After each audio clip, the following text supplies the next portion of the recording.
নবীর একটা আদর্শের কারণে জান্নাতে যাবে। সিরত মানি আদর্শ। আর এটা আমরা কদমে কদমে মুহতাজ।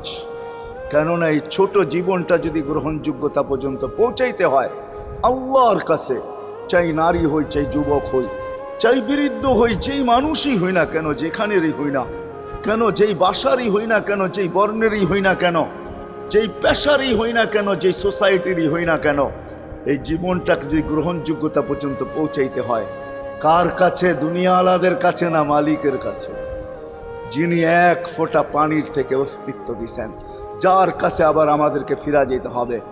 পালানের কোনো সুযোগ নাই। এই জন্যই কোরআন আমাদেরকে বোঝায় আইনাল মাফার। আল্লাহ বলতেছে কোথায় ভাগবে তুমি, বলো কোথায় ভাগবে? কবির কথাই সত্য, যদিও নাকি পালাও তুমি আকাশেতে লাগিয়ে সিঁড়ি, সিঁড়ি লাগাও যদি